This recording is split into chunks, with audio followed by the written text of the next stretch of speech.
Things the media doesn't want you to know about Donald Trump. There's this top-notch list of folks, celebrities, politicians, and the mainstream media. You'd think they're a beacon of moral fortitude, right? But instead, they're a walking, talking masterclass in hypocrisy. Enter our man of the hour, Donald Trump. This guy, he's got their number. He's calling them out left and right on their do as I say, not as I do shenanigans. Trump, he's not playing by their rules, and his supporters, like yours truly, are loving it. You see, these celebs, politicians, and the media, they're living in their ivory towers, preaching about climate change, equality, and all that jazz. But then, they're jetting around in private planes, living in mansions, and acting like they're above the rules they want to impose on the rest of us. It's a right laugh. But Trump, he's not about that. He's not about saying one thing and doing another. He's about calling a spade a spade. He's about cutting through the nonsense and hypocrisy and giving it to us straight. And for us Trump supporters, that's like a breath of fresh air in a room full of smoke and mirrors. But the celebs, politicians, and the media, they're not having it. They're out there trying to paint Trump as the bad guy when they're the ones acting like hypocrites. They're saying, Trump, you can take your blunt talk and shove it. So here we are, caught in this monumental showdown between hypocrisy and honesty. And it's not just a squabble, it's a no-holds-barred wrestling match. Trump's in the ring, going toe-to-toe with the so-called elites, exposing their hypocrisy for all to see. Meanwhile, the rest of the world's just sitting back, popcorn in hand, watching this spectacle unfold. They're waiting to see who's going to win this match, the hypocrites or the truth-tellers. And that, my friend, is the battle we're facing against the hypocrisy of celebrities, politicians, and the mainstream media. It's a fight for honesty and transparency, with Trump leading the charge. It's a right circus. You couldn't make this stuff up if you tried. In America, we don't worship government. We worship God.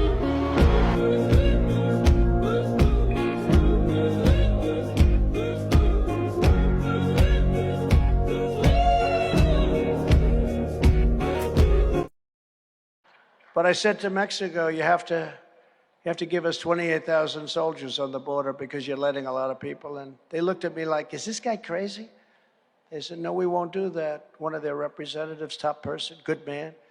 So I met with him. He said, you're going to have to do it. He said, no, sir, we're not going to be doing that. I said, here's what I'm doing. I'm putting a 25% tariff on everything that's sold in Mexico that comes into our country on Monday morning. It was Friday. And I'm signing it before your very eyes. Here, I'm going to sign it. Would you watch? Goes into effect on Monday morning. This was on a Friday. He said, may I be excused for just a minute? I'd like to make a phone call. And he came back into the room within 5 minutes, and he said, sir, it would be our honor to give you 28,000 soldiers free of charge. And we had the safest border in the history of our country, by far. Right now, a historic moment. We can now project the winner of the presidential race. CNN projects Donald Trump wins the presidency. Donald J. Trump is now president of the United States. President Obama is the ex-president. And Mr. Trump, for the moment, steps loose in for the inaugural address. What a great honor to be able to introduce for the first time ever anywhere the 45th President of the United States of America, Donald.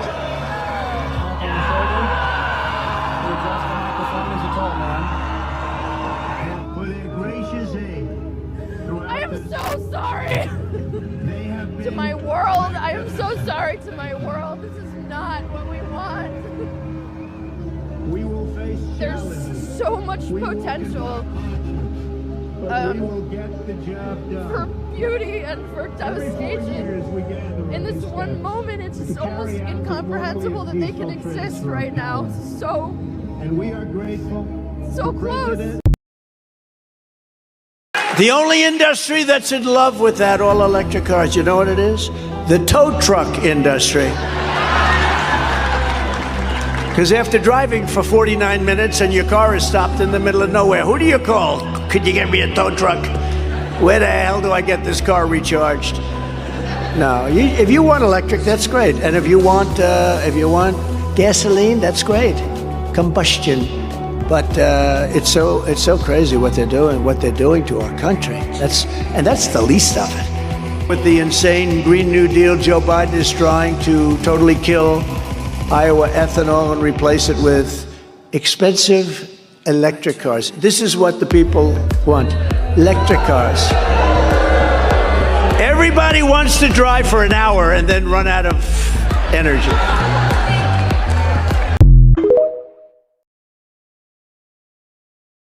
Obviously, the war in Iraq was a big, fat mistake. We spent $2 trillion, thousands of lives. We don't even have it. Iran is taking over Iraq with the second largest oil reserves in the world. Obviously, it was a mistake. So George Bush made a mistake. We can make mistakes, but that one was a beauty. We should have never been in Iraq. We have destabilized the Middle East. They lied. They said there were weapons of mass destruction. There were none, and they knew there were none. There were no weapons of mass destruction. All right.